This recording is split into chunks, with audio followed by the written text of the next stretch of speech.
আসসালামু আলাইকুম এভরিওয়ান, কেমন আছেন আপনারা সবাই? আশা করি সবাই ভালো আছেন। আলহামদুলিল্লাহ আমরাও ভালো আছি।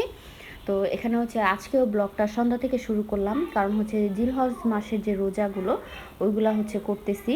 তো ওই রোজার হচ্ছে আর কি ইফতারি করা হচ্ছে আর কি সন্ধ্যাবেলা। তো এই কারণে হচ্ছে সব কিছু ইফতারের আইটেমই দেখা যাচ্ছে ভিডিওর মধ্যে।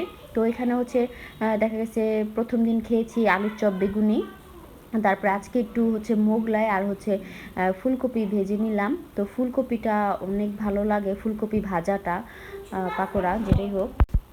তো তারপরে হচ্ছে এখানে মানে ইফতারি তৈরি করতে করতে হচ্ছে সন্ধ্যাও হয়ে গিয়েছে। সন্ধ্যাটা এত বেশি সুন্দর লাগতেছে আজকের, মানে আকাশটা অনেক সুন্দর, সারাদিন হচ্ছে বৃষ্টি হয়েছে আর তারপরে আকাশটা অনেক বেশি সুন্দর লাগতেছিল। তারপরে হচ্ছে এখানে জাম ভর্তা করে নিব। প্রথমে হচ্ছে জাম ধুয়ে এইভাবে দিয়েছিল ভাবি, তারপরে ফুপু বলল যে একটু ভর্তা করলে এটা ভালো হতো, ভর্তাটাই মজা। তারপর হচ্ছে আমি এখানে একটু ভর্তা করে নিচ্ছি ঝাঁকি দিয়ে। দেখা গেছে জামগুলো অতটাও নরম না যে ঝাঁকি দিলে ভেঙে যাবে, তো এই কারণে আমি হচ্ছে একটু হাত দিয়ে ভেঙে তারপরে জামটাকে ভর্তা করব। হালকা একটু আর কি প্রেস করে হচ্ছে মরিচ আর লবণ দিয়ে ঝাঁকিয়ে নিব। তো এই তো জামটা ভর্তা আমি করতেছি, ভাবি হচ্ছে মোগলাই বানাচ্ছিল আর আমি হচ্ছে জাম ভর্তাটা করছি আর হচ্ছে ফুলকপির পাকোড়াটা করেছি এইটাই, আর মোগলাই ভাবি করেছিল। এই তো জামটাকে সুন্দর করে একটু একটু মানে আস্তে আস্তে প্রেস করে নিচ্ছিলাম যাতে একটু আধ ভাঙা হয়, দেখা গেছে ভালো লাগবে খেতে রসগুলো বের হলে। তো দেখতে থাকুন আমার ভিডিওটা, আপনাদের কাছে কেমন লাগে। যদি ভালো লাগে একটা লাইকস দিয়ে হচ্ছে আমার ভিডিওটা দেখা শুরু করবেন, আর যদি বেশি ভালো লাগে তাহলে চ্যানেলটা সাবস্ক্রাইব করে আমার পাশেই থাকবেন। তো পুরো ভিডিওটা দেখতে থাকুন। লবণ দেন, লবণ দিচ্ছেন? না ঠিক আছে, আমি তো মনে দেন নাই। আচ্ছা বাটিতে গুলা নেই তো লন বাটি দাও বাড়া ব্যাপারে, আমি যেমনি গুলাই গুলাই আপনারা যেমনি পারেন যেমনি গুলাইবেন। তোমার পেটে কুসুম জায়গাটা কি তাইলে হ আপনারা যেমনি পারেন যেমনি গুলাই। এটাকে কি তুমি অনেক কিছুই পারো, কি সুন্দর পিঠা পিঠা সব আনতে পারো, রাঁধতে পারি না। এত মায় আছে দেখাশোনা রাঁধতে পারে না, বিয়ে আসা দিয়ে গেলে আবার ঠিকই দেখবেন না আপনি রাঁধতে। অনেক কিছুই বানাতে পারো তুমি। Thank you Rabeba, thank you. আমি এর প্রশংসায় থাকতে পারতেছি না এখানে, আমার এখন ওই জায়গা ত্যাগ করতে হবে। সরো সরো ওইসে দিমু বেশি দিও না, কাল পিঠা দেয় অনেক ঝাল, ছোট গেল লবণ লবণ দেই। মাইরা কি এলো, মাইরা কি এলো ওইসে তারা হয়ে নি কত ভালো মতন।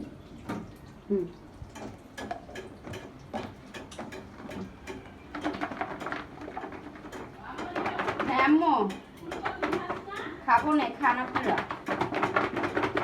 নাও ভাবি খাও, নাও।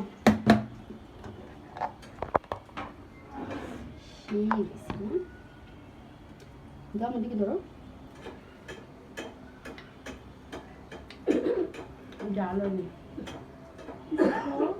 জাল হয় নাই তো, লবণ ঝাল হয়েছে, লবণ চিনি দাও।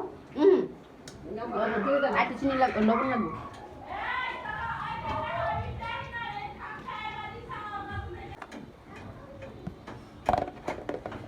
হয় নাই আর একটু বাকি আছে, একটু লবণটা কম হয়েছিল। এটা কি বিট লবণ দিয়ে বানাই তো এইগুলো হয়েছে। ন যাও শেষ।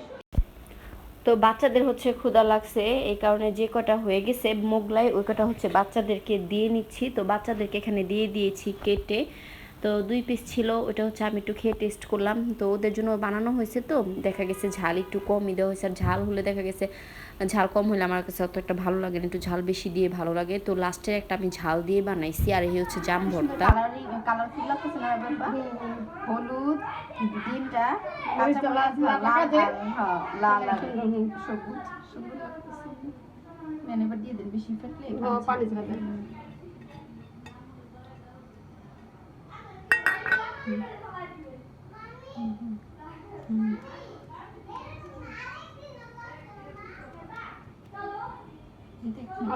একটু সরলাম ভাবটা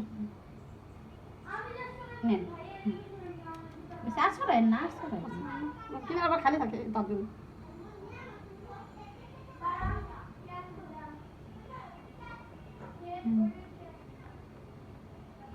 ধরবা বাটা ঘুরা যায় ঘুরাই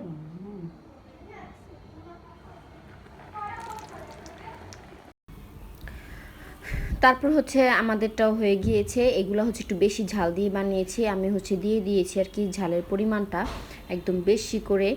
দেখা গেছে এইসব তেলের জিনিস বা মানে যারা ঝাল খেতে পছন্দ করে তারা কিন্তু ঝাল কম জিনিস মানে ঝাল কম হলে ঝাল জিনিস ঝাল কম হলে ভালো লাগে না। তো এটার মধ্যে একটু বেশি করে ঝাল দিয়েছি। তো মোগলাইগুলো হচ্ছে কেটে নিচ্ছি সুন্দর করে। আমরাই তো খাবো, দেখা গেছে একটু সাইজ ভালো মানে বড় বড় করে কেটে নিচ্ছি। তো আর এখানে 2টা হয়েছে, তো আরও একটা আসবে।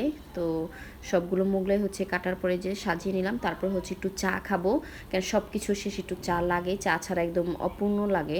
তো যাই হোক, সবাই ভালো থাকবেন, সুস্থ থাকবেন, আমাদের জন্য দোয়া করবেন। আজকের ব্লগটা আমার এই পর্যন্তই ছিল। আল্লাহ হাফেজ।